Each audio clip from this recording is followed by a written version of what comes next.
La semana pasada vimos parte del capítulo 7.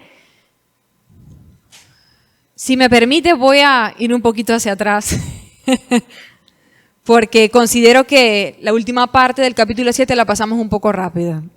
Así que vamos a profundizar un poquito más allí, ya que tenemos tiempo. Porque hay vida, ¿verdad? Si hay vida hay tiempo. Así que vamos a leer entonces nuevamente Juan capítulo 7, a partir del versículo 37, vamos a recordar.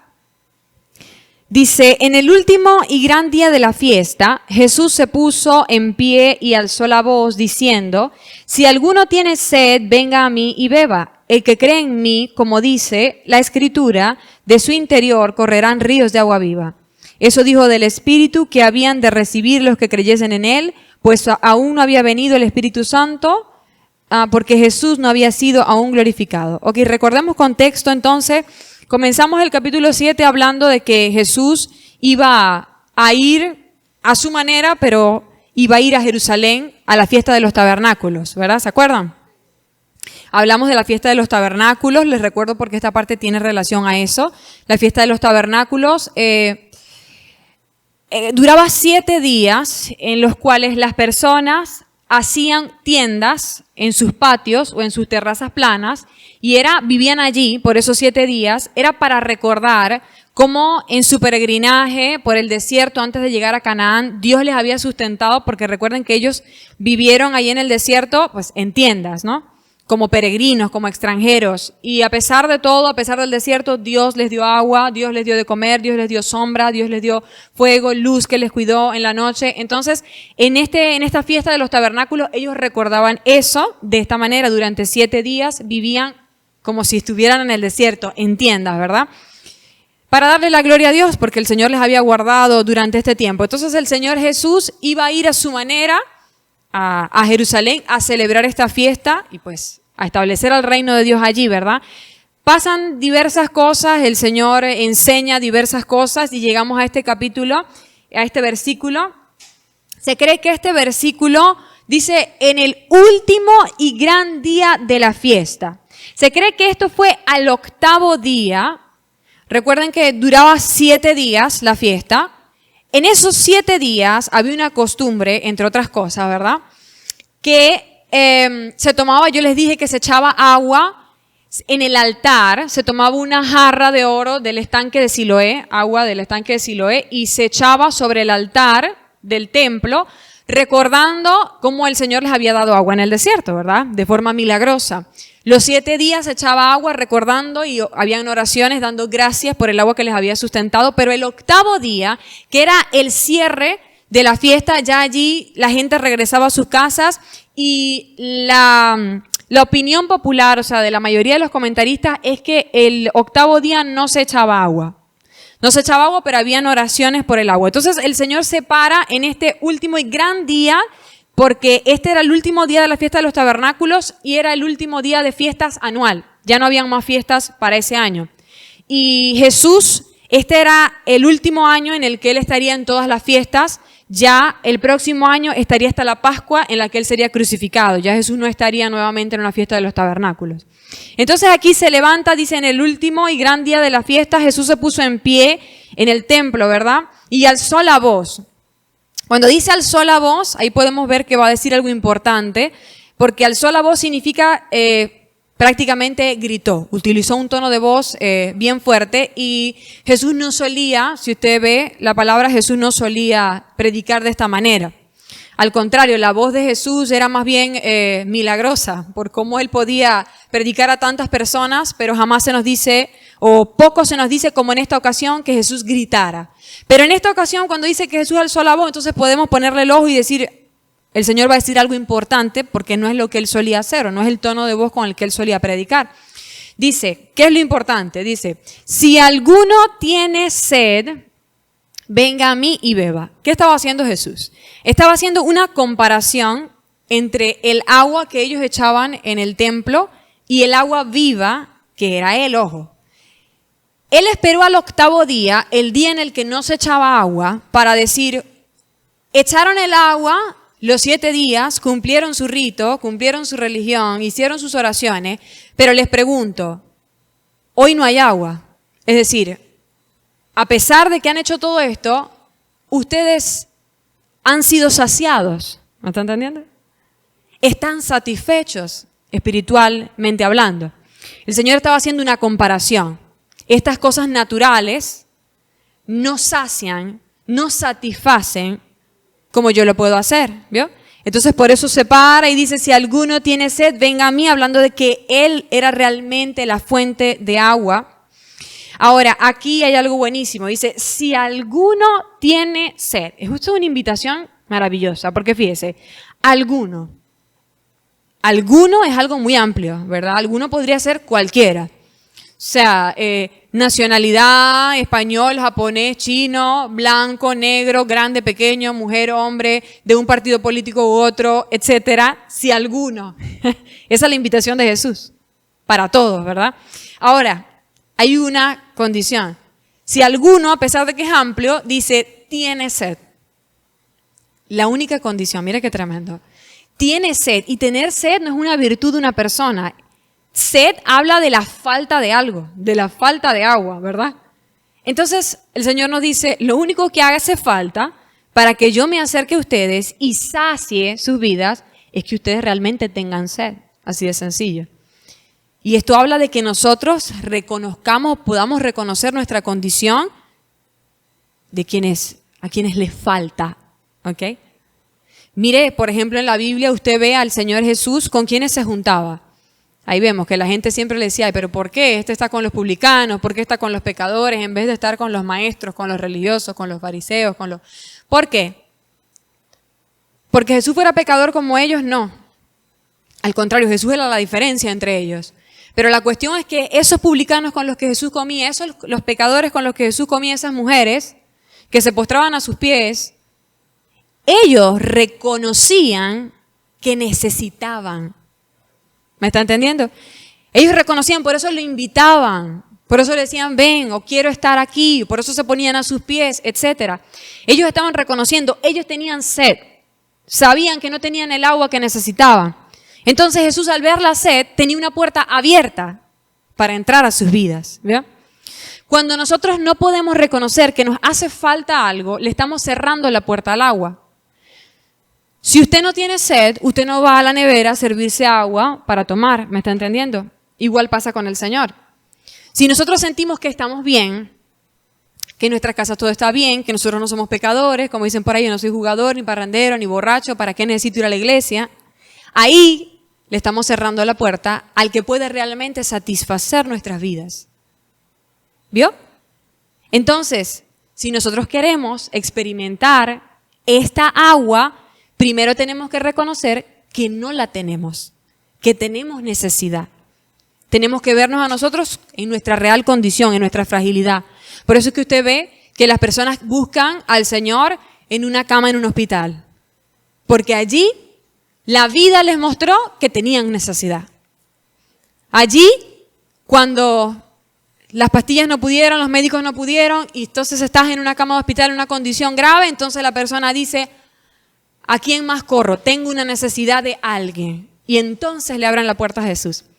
Y bueno, qué bueno por aquellos que se convierten en esa condición, porque Dios utiliza estas cosas también para manifestarse a nosotros. Pero no tenemos por qué llegar a esa condición de necesidad para abrirle la puerta al agua. ¿Me está entendiendo?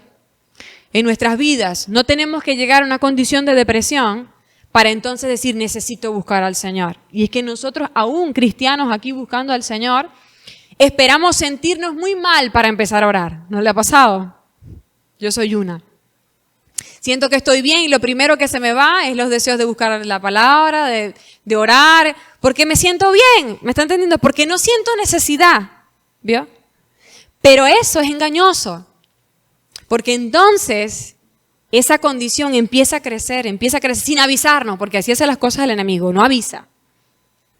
Empieza a crecer esa ansiedad, empieza a crecer esa preocupación, empieza a crecer esos problemas hasta que nos damos cuenta que no podemos dormir, que no queremos comer, que estamos deprimidos, que estamos demasiado ansiosos, que no podemos funcionar. ¿Me está entendiendo? No dejemos que esos límites lleguen para darnos cuenta que tenemos necesidad del agua. Siempre tenemos necesidad del agua que es Jesús. aunque todo esté bien en la casa hoy.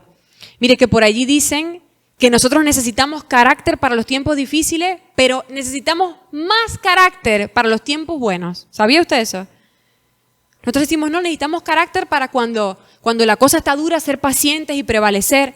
Pero cuando estás en la cima de la montaña, cuando te fue bien en el negocio y no te hace falta nada y tu casa todo está bien, ahí es cuando necesitas más carácter, porque allí es cuando está la tentación de, ya no necesito.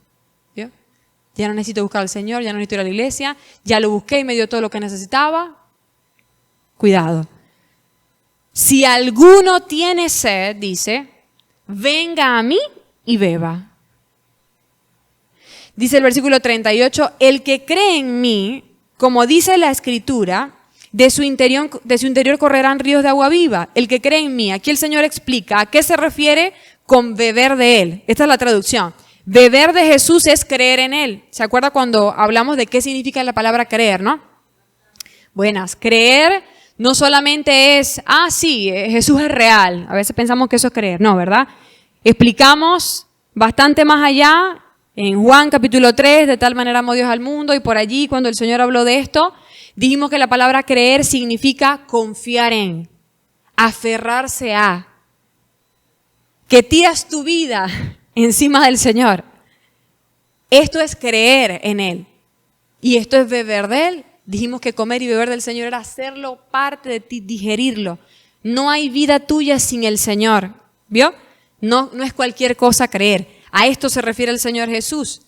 El que cree en mí, como dice la Escritura, de su interior correrán ríos de agua viva. Entonces, el que cree en el Señor, el que está confiando en Él, el que está tomando de Él, el que lo está digiriendo, el que se está echando en Él, dice que algo milagroso pasa, hermano. Dice, de su interior correrán ríos de agua viva. Esto es maravilloso. Va más allá de lo que nosotros nos imaginamos, porque aquí no solo se está hablando de que el que toma el agua va a tener el agua para él. Eso es una cosa. Pero aquí dice algo más allá. Aquí dice que de su interior, de ese que tomó, yo tomé el agua, me sacié, pero dice que ese va ahora a tener el agua en su interior y de su interior va a correr hacia afuera. ¿Me está entendiendo? Como ríos de agua viva. ¡Wow! O sea que Jesús no solamente tenía la capacidad de saciarnos a nosotros, o tiene la capacidad de saciarnos a nosotros, sino de crear una fuente en cada uno de nosotros que hemos tomado de Él para que otros puedan tomar. ¡Wow! Esto es impresionante. Eso es lo mismo que dice aquel salmo que usted conoce, aquel que se deleita en la palabra. Dice que será como árbol frondoso junto a las corrientes de las aguas. Ojo, junto a las corrientes de las aguas. ¿Por qué el árbol es frondoso? Porque tiene las aguas. ¿Está viendo? Estamos hablando de agua, ¿no? Tiene las aguas corrientes, o sea, muchas aguas a disposición. Y dice que ese árbol da fruto y su hoja no cae. Esto de hoja habla de la frondosidad del árbol. Lo que quiere decir que los animales, las personas, quien necesite sombra, pueden venir al árbol y gozar de él. Tal cual el fruto. El animal que tiene hambre, la persona que tiene hambre, puede venir a tomar porque allí hay fruto, allí hay hoja, allí hay frondosidad. ¿Por qué? Porque tiene las corrientes de las aguas a su disposición. ¿Vio? Esta es la voluntad del Señor para nuestras vidas. El Señor nos da a beber de su agua y nosotros disfrutamos de esa agua, ¿sí o no? Pero dad de gracia lo que de gracia habéis recibido, dice la palabra. ¿Vio? Esta es la esencia del agua del Señor. Si fuera solo para ti, fuera suficiente con un pozo, ¿verdad? Diría, bueno, el agua será un pozo en el que creyera en el Señor, pero no dice eso. Dice que correrá como ríos. Habla de movimiento, habla de que no se queda, porque pozo es agua estancada. Río es algo que sale y que se mueve hacia los demás. Amén. Si tenemos el agua debería estar no solo saciándonos a nosotros, sino fluyendo hacia la saciedad y la satisfacción de otros, amén, en la forma de la persona de Jesús, por supuesto. No es que tú vas a alimentar a nadie, es Jesús en ti, amén. Ok, dice 39. Le voy a leer un momentico el versículo al cual Jesús hizo referencia, porque Jesús dice, como dice la Escritura. No necesariamente fue un versículo en específico porque hay varios. Por ejemplo, Zacarías 13:1 dice, en aquel tiempo habrá un manantial abierto para la casa de David y para los habitantes de Jerusalén, para la purificación del pecado y de la inmundicia. Aquí está hablando proféticamente acerca de Jesús y lo que él haría. En Jesús habrá un manantial abierto para la purificación del pecado. Esto fue lo que hizo el Señor, ¿verdad?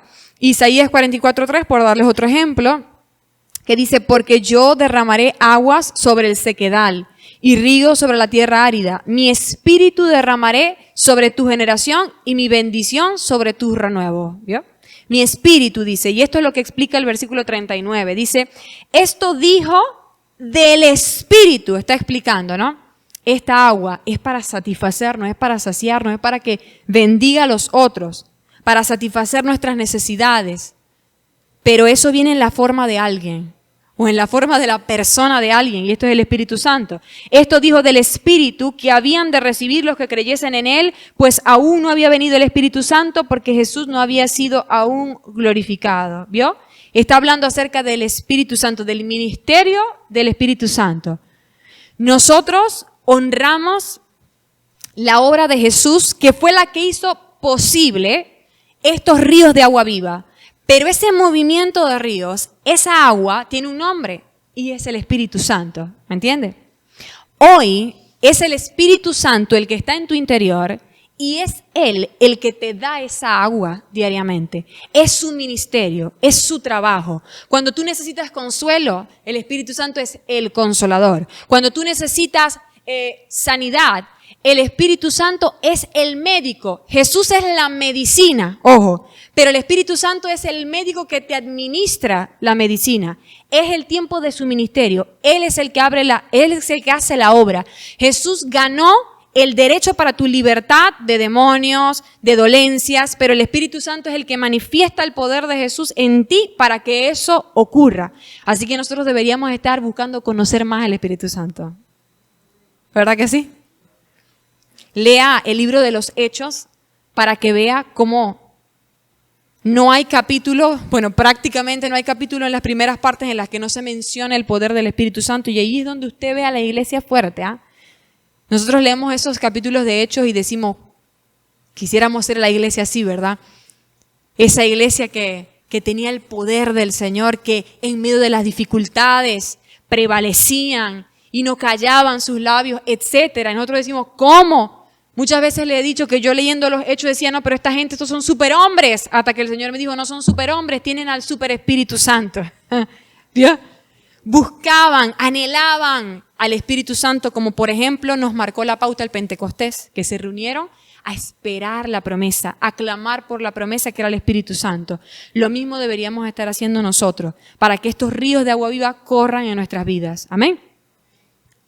Y ya les hablé, de esto sí hablamos bastante la semana pasada, que dice, porque Jesús no había sido aún glorificado, ¿vio? Hasta que Jesús no consumara la obra del Padre en la cruz, el Espíritu Santo no podía venir. Así que una de las cosas que el Señor Jesús ganó con su sacrificio en la cruz para nosotros fue el ministerio del Espíritu Santo, que el mismo Jesús nos dijo en la palabra, nos beneficiaría más. ¿Por qué? Porque en este momento Jesús se encontraba limitado a un cuerpo físico, ¿vio? Cosa que el Espíritu Santo no pasa con el Espíritu Santo hoy, no se encuentra limitado por esto, ¿vio?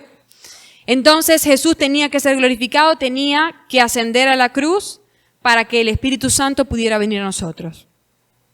Aprovechemos el sacrificio de Jesús, la sangre de Jesús, anhelando el poder del Espíritu Santo, la presencia del Espíritu Santo en nuestras vidas.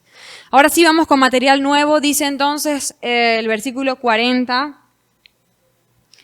División entre la gente. Entonces, algunos de la multitud, oyendo estas palabras, decían, verdaderamente este es el profeta. Otros decían, este es el Cristo, pero algunos decían, de Galilea ha de venir el Cristo. ¿No dice la Escritura que del linaje de David y de la aldea de Belén, de donde era David, ha de venir el Cristo?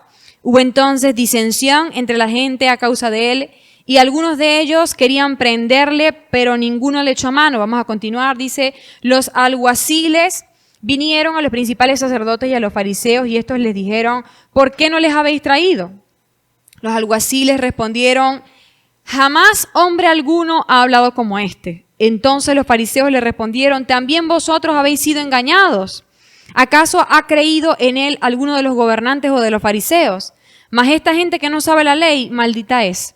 Les dijo Nicodemo, el que vino a él de noche, el cual era uno de ellos, ¿juzga acaso nuestra ley a un hombre si primero no le oye y sabe lo que ha hecho? Respondieron y le dijeron, ¿eres tú también Galileo? Escudriña y ve que de Galilea nunca se ha levantado profeta. Ok, el versículo 40 dice, entonces algunos de la multitud oyendo estas palabras decían verdaderamente este es el profeta, otros decían este es el Cristo, pero algunos decían de Galilea ha de venir el Cristo. Ok, recordemos entonces que el Señor Jesús ahí estaba en medio templo, gritando a plena voz y la gente empezó a tener su opinión, lógicamente, ¿verdad? Este es el profeta, este es el Cristo. Algunos con el profeta se referían al Mesías. Otros creían que un profeta se levantaría antes de que viniera el Cristo y sería predecesor de él. Esto es lo que la gente opinaba y pensaba. Entonces por eso unos decían este es el profeta, otros decían este es el Cristo. Ahora, la pregunta importante aquí es esta. ¿De Galilea ha de venir el Cristo? Había un problemita aquí con esta gente. De Galilea ha de venir el Cristo. No dice la escritura que del linaje de David y de la aldea de Belén, de donde era David, ha de venir el Cristo. Mire esto. ¿Sabe usted en dónde nació Jesús? ¿Se acuerda? En Belén. ¿Y por qué esta gente estaba diciendo que Jesús era de Galilea? Correcto, porque él se había criado o residía en Nazaret de Galilea. Esto es lo que la gente había visto. Esta era, vamos a llamarlo así, la primera impresión de las personas. Y es que le llamaban despectivamente, lo hemos dicho, ¿verdad? Jesús, el nazareno, de Nazaret, de ese pueblo tan pequeño, insignificante y pecador, ¿verdad? Esto era lo que ellos habían visto como primera impresión, pero ojo, porque ellos no conocían la realidad, y es que Jesús sí cumplía esto que decía la Escritura, del linaje de David y de Belén. Ahora, ¿cuál fue el problema aquí? ¿Qué les evitó o qué les impedía en este momento creer en el Señor? Un prejuicio, ¿vio?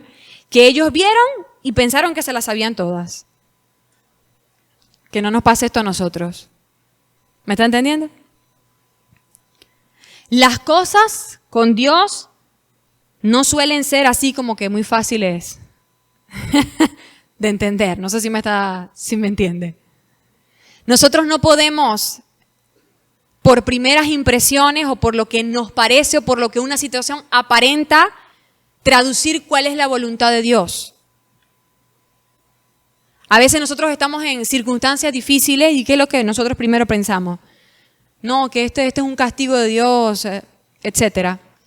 Pero detrás de eso, por ejemplo, tú y yo sabemos hoy, gracias a Dios por tanta palabra, que puede que el Señor nos esté formando, que puede que el Señor nos esté enseñando. Entonces eso que algunos interpretan como la maldad de Dios, que le gusta castigar a la gente, es realmente el amor y la misericordia de Dios detrás de una circunstancia difícil para enseñarnos, para formarnos. ¿Me está entendiendo? Si nosotros no podemos por primeras impresiones deducir cuál sea la voluntad de Dios. Tenemos que siempre tener espíritus enseñables. ¿Me entiende? Enseñables, el que dice, no me las sé todas. Porque ya como les he dicho muchas veces, cuando pensamos que nos las sabemos todas, cerramos la puerta al conocimiento verdadero. ¿Ok? Esto es lo que estaba pasando con estas personas entonces. Tenían un gran dilema y el dilema no era con respecto a lo que Jesús predicaba. Tal vez si les hubieran preguntado, ¿te parece bien lo que Jesús predica? Le hubieran dicho, sí, lo que predica es correcto, es de acuerdo a la ley, me parece bien, es lo que necesito. Pero había, vamos a decirlo así, una nimiedad que les impedía creer en el Señor. Cuidado con las nimiedades en nuestras vidas. A veces nosotros no. Hay personas, por ejemplo, que utilizan cosas pequeñas para rechazar al Señor y dicen, no, pero ¿cómo voy a creer yo en el Señor? Si ¿quién fue la esposa de por allá, de los patriarcas, con quién se juntaron los hijos de Adán, etcétera? Este tipo de cosas, ¿verdad? No, ¿cómo yo voy a creer en ese Dios? Este tipo de cosas sin sentido, que no tienen realmente peso, sino más teológico, no en el espíritu, ¿me está entendiendo? Pero nosotros usamos cualquier cosa, o hay gente, Dios quiera que nosotros no seamos de eso, que utilizan cualquier cosa para resistir al Señor. Y esto no pasa solamente con creer en Él en el sentido general, sino en nuestras vidas. Utilizamos cualquier cosa para resistirnos a la voluntad de Dios, ¿verdad? No, Dios quiere que dejes ese trabajo, Dios quiere que dejes esa amistad, Dios quiere que dejes ese hábito, que dejes de ver esa serie. Pero nosotros buscamos cualquier cosa para decir, no, pero, y decimos, por ejemplo, no, pero fulano sí ve la serie. Pero Dios no le está hablando a fulano, Dios te está hablando a ti. ¿Me está entendiendo? Pero nosotros usamos nimiedades para resistir la voluntad de Dios. Cuidado. Cuidado porque muchos de estos seguro fueron gravemente afectados por esta pequeñez. Simplemente tenían que abrir sus corazones. En lugar de resistencia, en lugar de queja, decir, ¿será de dónde realmente viene? Por esto es que hay tantas personas que tienen este testimonio. En estos días escuchaba el testimonio de un ex musulmán que decía que siempre fue musulmán, criado en familia. Ustedes saben que esto es un poco fuerte, ¿no? Esta religión, la costumbre para estas familias es bastante marcada. Y dice que siempre fue musulmán y por ende jamás creyó en Jesús, como el Señor, ¿verdad? Como el Rey de Reyes y Señor de Señores, pero dice que tenía dudas. Y en un momento de su vida, dice que con sinceridad de corazón se humilló y le dijo, habló y dijo, Jesús, si tú de verdad eres el Mesías, el verdadero, el Rey, el que lava los pecados, dímelo, yo voy a creer en ti. Y el Señor le habló y se convirtió. ¿Me está entendiendo? ¿Qué es lo que necesita el Señor? Un corazón dispuesto, nada más. La historia de esta gente probablemente hubiera sido diferente si hubieran tenido un espíritu más enseñable. Entonces dice el versículo 43, hubo entonces disensión entre la gente a causa de él. Esta palabra disensión es un poco fuerte porque habla de disensión violenta. Unos se oponían firmemente y otros le apoyaban firmemente y ahí pues empezó una pequeña revuelta entre los que se oponían y los que lo defendían. Pero esto me recuerda a un versículo muy conocido, Mateo 10:35, dice, este era Jesús hablando, porque he venido para poner en disensión al hombre contra su padre, a la hija contra su madre y a la nuera contra su suegra. A veces nosotros leemos este versículo y no lo entendemos, ¿verdad? Y decimos, ¿cómo el Señor así va a poner en pleito a la esposa con el esposo? Y eso no tiene sentido, eso pareciera que no tuviera que ver con la naturaleza del Señor, pero el Señor no está hablando de las relaciones normales, el Señor está hablando de que cuando Él viniera, Él iba a traer espada en sentido de que iba a haber una división entre quienes creían en Él, quienes le aceptaban y quienes le rechazaban. Y esto pasa en las mismas casas, ¿sí o no? La esposa cree y se pone del grupo en los que defienden la causa de Jesús y el esposo no cree y se pone en el grupo de los que se oponen. A esto se refiere. He venido a traer disensión y espada es división. Lamentablemente tú sales al mundo y vas a darte cuenta que cuando tú muestres a favor de quién estás, la mayoría se van a levantar en contra. Así es. Pero para que usted entienda este versículo, disensión, y esto es lo que estaba pasando con ellos. Versículo 44 dice, y algunos de ellos querían prenderlo, pero ninguno le echó mano. Esto es maravilloso y se sigue repitiendo bastante en este capítulo 7, y es que usted vio que ya desde el capítulo 5 con el paralítico de Betesda vimos que los líderes religiosos estaban dispuestos a matarlo y estaban maquinando de la una u otra manera, ya que habían mandado alguaciles a prenderlo. Y allí estaban los alguaciles escuchando, ya vamos a ver qué dijeron ellos. Pero dice que a pesar de que algunos querían prenderlo, dice que ninguno le echó mano. Esto es buenísimo. Y esto nosotros deberíamos recordarlo cuando se nos levantan enemigos. A veces el enemigo levanta personas que se nos oponen. No sé si usted lo ha vivido, pero en los trabajos, en la universidad, en los colegios, esto suele pasar.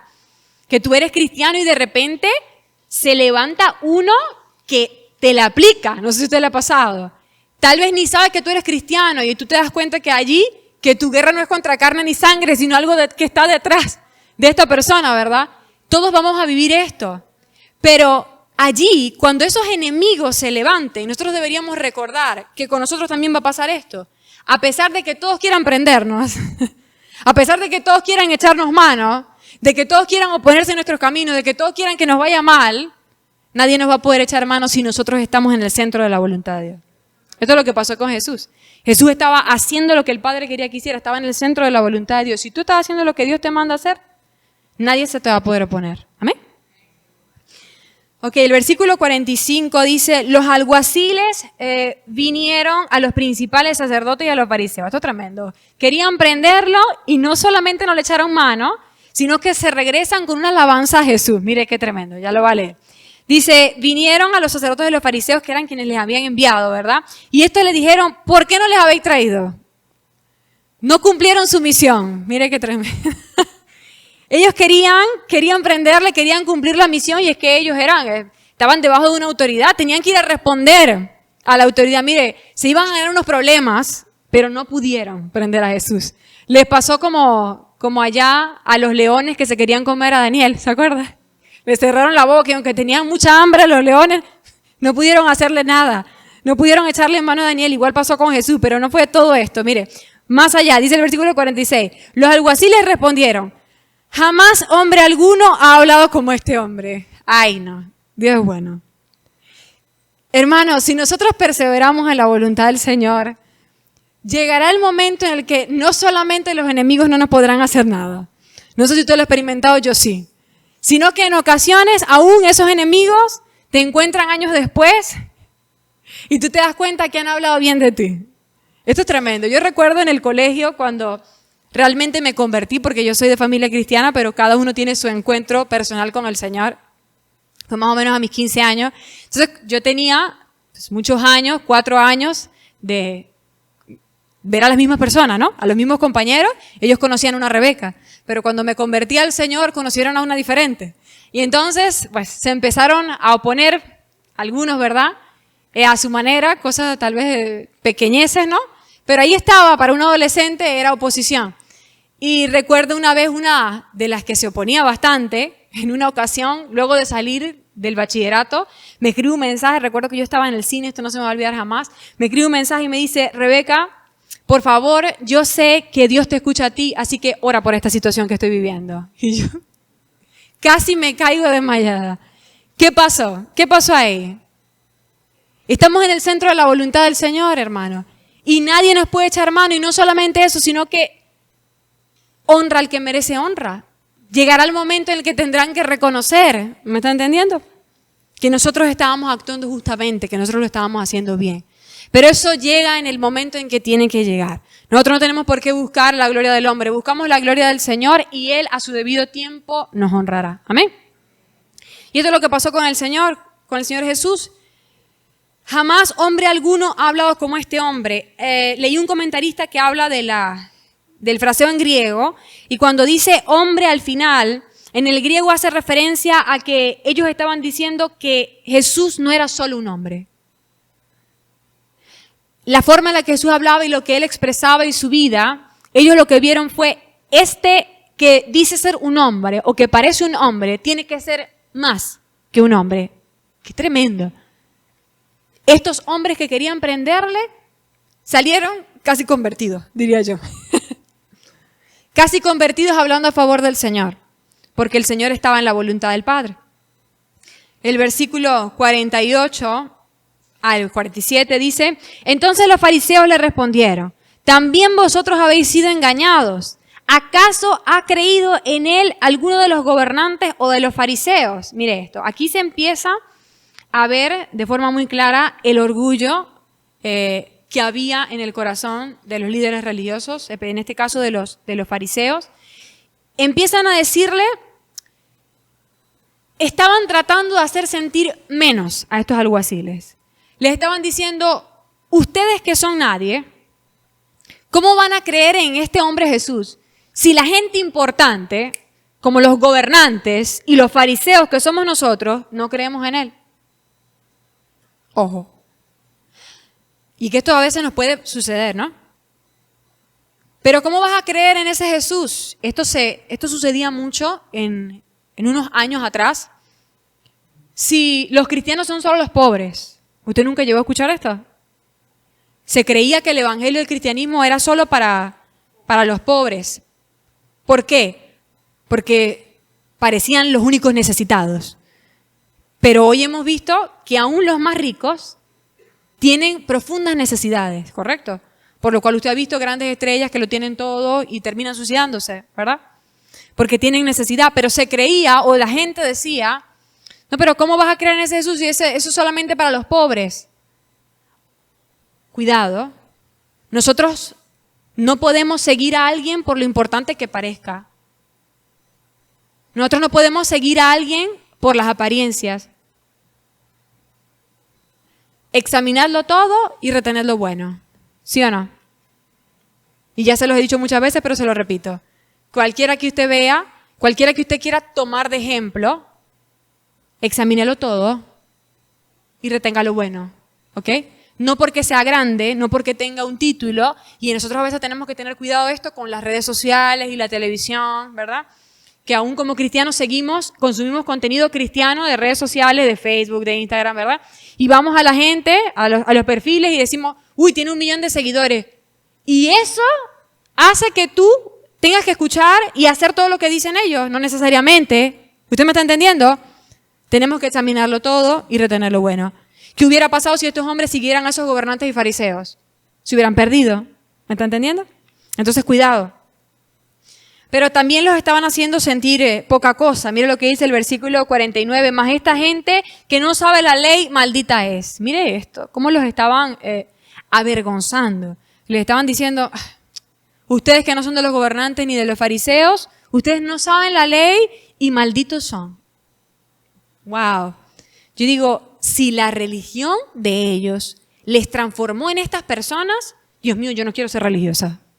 ¿Usted me está entendiendo? Yo no me quiero parecer a otra gente. Yo no quiero hacer cosas que parecen buenas y estar juzgando a los demás y decir, maldito eres porque tú no llegas a mis estándares. Es como si yo dijera, mira, yo vengo a todos los ayunos, yo predico, tú no predicas, tú no vienes a los ayunos, tú eres poca cosa, chico. ¿Sí me está entendiendo? Cuidado. La religión hace esto, o la falsa religión, ¿verdad? Pero cuando nosotros seguimos realmente a Jesús, cuando realmente tenemos una relación con Jesús y no una simple religión, entonces no nos transformamos a los fariseos o a semejanza de los fariseos, sino que nos transformamos a semejanza de Jesús, ¿verdad? Que dio ejemplo de que trató bien. Ya vamos a ver si nos da chance un ejemplo a los pecadores, a los más pequeños, a los pequeños pescadores, a los pequeños publicanos. Les dio un trato justo. Lo mismo deberíamos estar haciendo nosotros. ¿Amén? Esta gente estaba haciendo lo contrario. Estimándose superiores. Cuando la Escritura dice, estimados los unos a los otros, estimados a los otros como superiores a sí mismos, dijo Pablo. El versículo 50 dice, les dijo Nicodemo. ¿Se acuerda de Nicodemo? Hablamos en el capítulo 3 acerca de Nicodemo. Vino de noche a Jesús. Tenía una duda real. Nicodemo es un ejemplo de alguien que tiene una duda, pero se acerca de buena manera al que tiene las respuestas, ¿verdad? Se acercó a preguntarle a Jesús, a ver, a indagar. No como esta gente que a las primeras vistas desecharon al Señor Jesús, ¿verdad?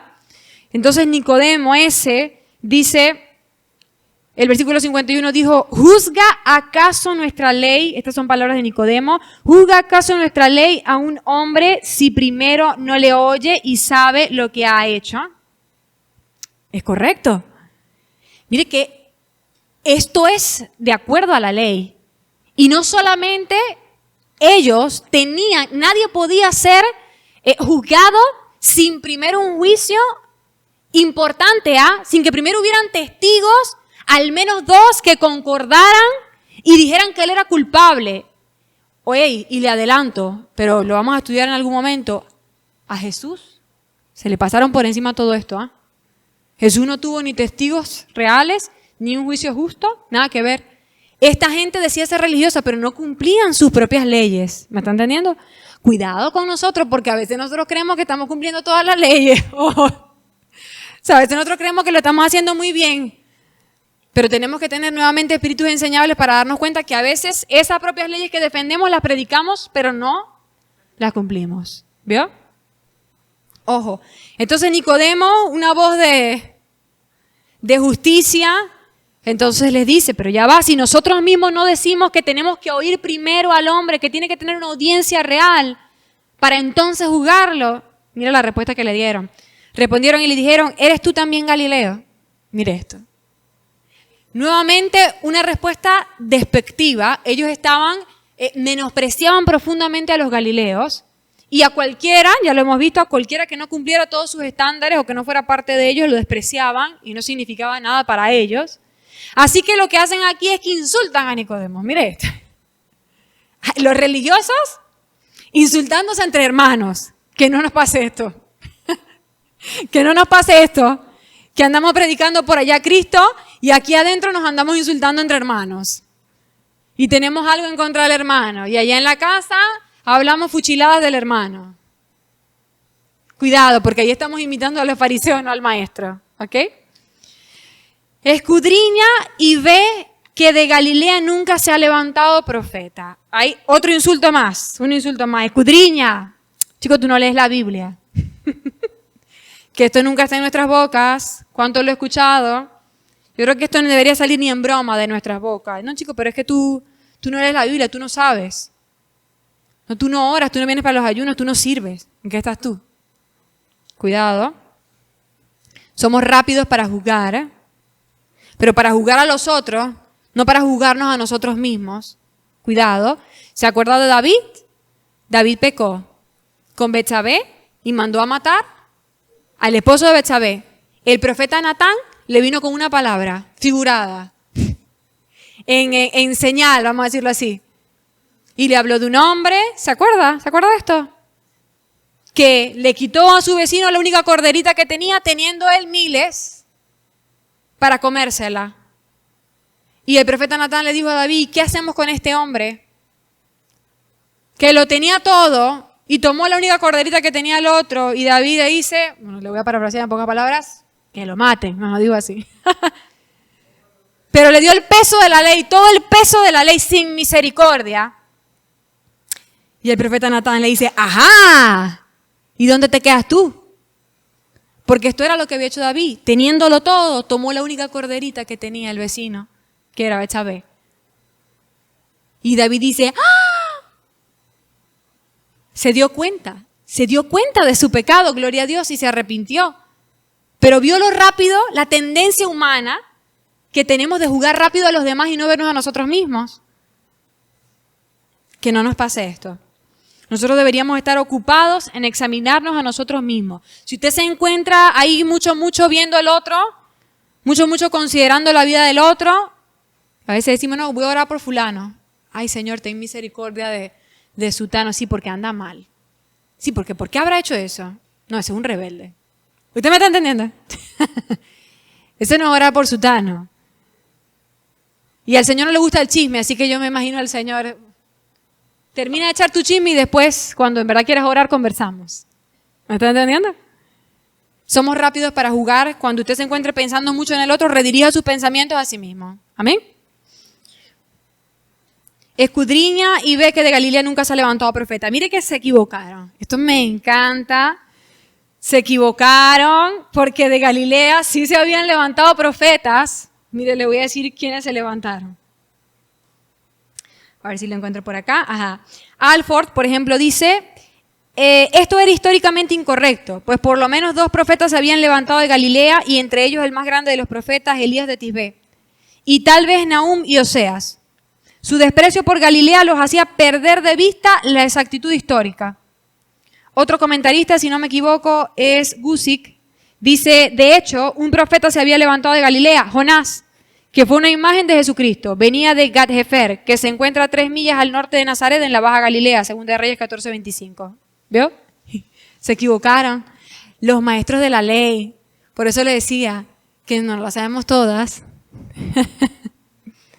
Cuando nosotros nos parcializamos demasiado por una opinión, esto fue lo que les pasó a ellos. Se parcializaron demasiado para rechazar a Jesús, así que perdieron de vista la exactitud. No nos parcialicemos. Tenemos que tener una disposición a ser enseñados, a darnos cuenta que a veces nos equivocamos. Mire que últimamente el Señor me ha enseñado bastante eso. Ya en 2 ocasiones, en lo que te ha transcurrido de un mes, He dicho, esta es la voluntad de Dios, estoy completamente segura. Esto fue lo que Dios me dijo, mire, lo anoto y demás. Y a los 3 días, por ahí viene otra palabra y yo digo, ¿qué? Y voy al Señor y digo, me equivoqué completamente. Me equivoqué completamente y yo estaba completamente segura en ese momento que esa era la voz de Dios para mi vida. Y le digo, gracias Señor, porque en este tiempo me he dado cuenta que me puedo equivocar. Me puedo equivocar. Eso nosotros tenemos que aprenderlo. Nosotros nos podemos equivocar. Si a ti Dios te habla y tú dices, no, es que Dios me habla en la palabra, hay quien tiene don, revelaciones, ¿verdad? Donde ciencia, de sabiduría, y Dios le habla en sueños, o tiene profecía, o qué sé yo, tiene una relación con Dios, porque cuando nosotros tenemos una relación con Dios, Dios nos habla. Y tú dices, tengo años con la relación con Dios, y yo estoy segura cuando Dios me habla, está bien, pero recuerda que te puedes equivocar. Cuando vengan, por ejemplo, tus líderes a decirte, pero yo opino, la palabra dice, escucha con un espíritu enseñable, toma la palabra, ve al Señor y dile, papá, ¿será que yo me equivoqué? Porque qué bueno es Dios que nos corrige antes de que metamos la pata. Amén. Pero nosotros tenemos que estar dispuestos a entender que nos podemos equivocar sin importar lo muy espirituales que nosotros seamos. ¿Ok? Así como ellos. ¿Quiénes eran según el tiempo y la cultura y las personas y según ellos mismos? Los más espirituales y entendidos de su tiempo, los fariseos. Y se equivocaron, ¿sí o no? Se equivocaron. Así que nosotros también nos podemos equivocar.